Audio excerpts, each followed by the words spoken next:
Shalom to Rabbi Ari Hart, Rabbi of Skokie Valley Agudat Yaakov Congregation. Shalom. First of all, how do you look at the troubling hostage crisis that we witnessed this weekend? It's very upsetting, very scary, very upsetting.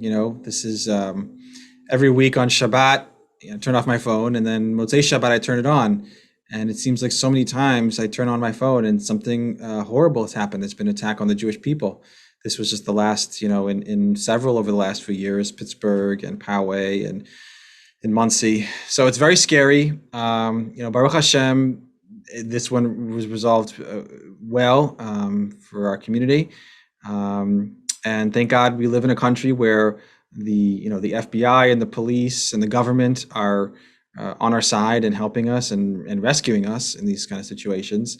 But it's also very alarming, and it's a wake-up call. And I think all Jews need to take security very, very seriously. And thank God for the state of Israel that we have a place to go that is safe, and it reminds us of the importance of that. Do you categorize this incident as anti-Semitic, as terror? Obviously, it's anti-Semitic terror. Anyone who says it's not is this is a man who thought that Jews controlled America, who of all the places to target in Texas chose a synagogue, who was trying to liberate a woman who is known for making very anti-Semitic statements, who refused to have Jews on the jury of her trial. Obvious anti-Semitism, and anyone who says it's not or hesitates to call it such must be called out. This has to be called for what it is. It's anti-Semitic terror. Okay, now tell us about your special initiative, Solu, a cooperation between your synagogue congregation and a church. Yeah. So, America, it's a funny place. There's a lot of hard things, and there's also a lot of amazing, beautiful, inspiring things. And Solu is an example, I think, of what's possible here in America.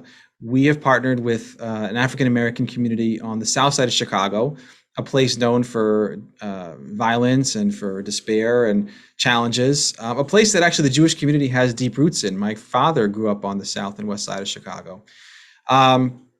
And we've come together to do good, to come together to say, hey, we can work together. We can work together to address issues of violence and of trauma in the city of Chicago. Now, Pastor Harris, who we work with, many of you may be familiar with him. He's actually a great friend of the state of Israel and of the Jewish people. He spent some time in Israel and was visiting the Natal Center for Victims of Terror in Tel Aviv, and was so taken by the model of community-based trauma support that he said, we need to bring this to the south side of Chicago.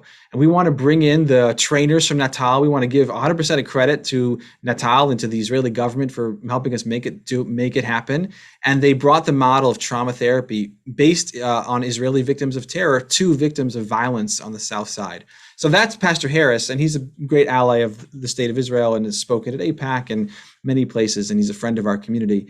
And so we've worked together to support his efforts. Most recently, we built a literacy center. As you might know, education was incredibly disrupted throughout the COVID pandemic. Children in Chicago were out of school for a year and a half. And children who already were vulnerable to negative educational outcomes have slid even farther down have really suffered. So we came together to build this literacy center to provide training and tutoring and literacy skills for kids in public schools. Every single day after school, they can come into this literacy center, get a free meal, get some free books, get some free tutoring, have mentorship and support. And this is a way that the Jewish community and the Black community can work together and tell a different story about relationships between our communities. It's not always simple. There's a great history of partnership. Rabbi Heschel marching with Dr. King in Selma, and many great stories of partnership and working together with the Black community in America. And there's been times of trial and tension. So what we're trying to do is to create positive stories and positive realities on the ground of Jews and Blacks working together to help the common good. Tell me, how did the members of your congregation relate to the idea of cooperating with a church? Initially, I think people have questions, and a lot of legitimate questions. What does it mean to work with a church? What does it mean to work with the Black community? I heard that Black Lives Matter was anti-Israel. What does that mean? So a lot of really good questions.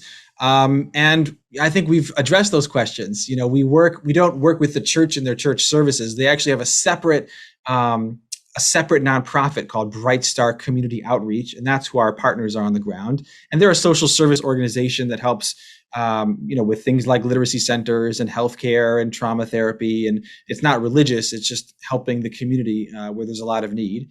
And then with the questions around, well, what about Black Lives Matter and anti-Israel? We've done a lot of learning and listening from our own community. And what it turns out is, yes, there are absolutely, extreme elements in the African American community who want to say things like, Israel's the enemy, an apartheid state, and we have to fight Israel. That's there, and they're very scary, and they need to be appropriately, challenged.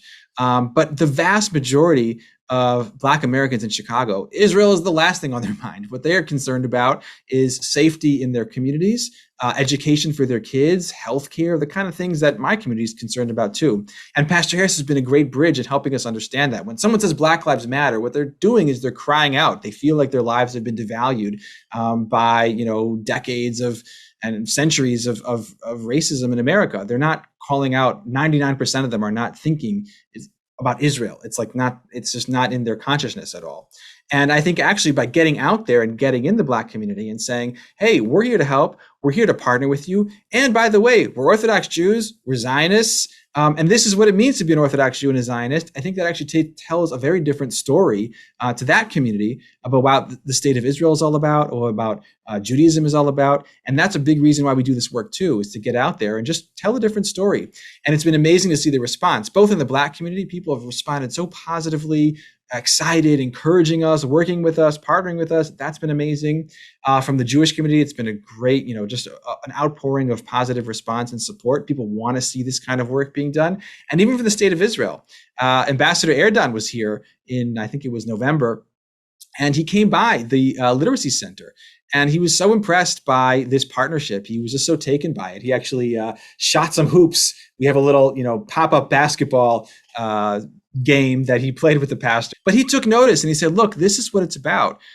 This is what it's about. It's about communities coming together to address challenges, to make things better, to letaken olam, to improve the world. I mean, I really think that's a big part of what it means to be Jewish in America today. Thank God we have the state of Israel, and it should be strong and blessed and safe and secure. And I think we actually have a purpose here. We have a tachlit here as Jews to make the world around us better, to bring that prophetic message of tzedek, which is so fundamental to what it means to be a Jew, such a fundamental Jewish message, to make it real and apply it in the world around us. Rabbi Ari Hart, Rabbi of Skokie Valley, Agudat Yaakov Congregation, thank you very much. Thank you. Take care.